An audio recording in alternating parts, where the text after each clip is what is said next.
बिस्मिल्लाहिर्रहमानिर्रहीम। अस्सलामु अलैकुम। एक बहुत प्यारी सी आयत मुबारका के साथ मैं अपने टॉपिक का आगाज़ करती हूँ। गौर से सुनिएगा। खैरुन्नास मिन यनफ़उन्नास, तुम में से बेहतरीन शख्स वो है जो दूसरों के लिए फ़ायदा मंद हो।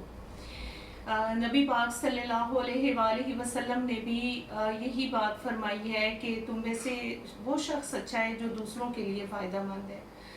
अब्दुल्ला बिन उमर से रिवायत है कि रसूलुल्लाह सल्लल्लाहु अलैहि वसल्लम ने फरमाया कि तुम में से वो शख्स अच्छा है जिसके अमाल अच्छे हैं, वो शख्स जो खुद अच्छा है, जो नेकी करने वाला हो, जिसके अमाल में नेकियां ज़्यादा हों, जो अपने भाई को खुश रखे, उसको खाना खिलाए, उसके साथ खुश उसलूबी से बात करे और वो दूसरों का कर्ज झुकाए, वो अपने भाई के लिए भी वही पसंद करे जो अपने लिए पसंद करता हो और अपने भाई के साथ खुशी के साथ चलने वाला हो।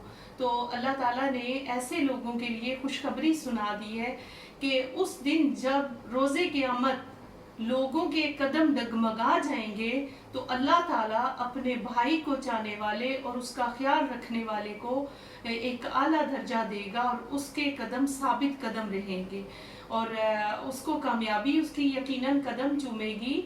तो हमें चाहिए कि हम अपने बहन भाइयों का ख्याल रखें। बहन भाई वो नहीं है जो सिर्फ आपके अपने रिश्तेदार हैं या आपके सगे बहन भाई हैं, मुंह बोले बहन भाई। और मुसलमानों का भी ख्याल रखिए, आप सबका ख्याल रखें तो अल्लाह ताला जो है वो आपसे खुश और राज़ी होगा और अल्लाह ताला की नज़र में भी आपका मकाम जो है आला होगा। अल्लाह हमें नेकियां करने और नेकियों में सबकत ले जाने की तौफीक अता फरमाए। बहुत शुक्रिया। मेरा चैनल सब्सक्राइब करें, शेयर करें, लाइक करें। अल्लाह हाफिज़।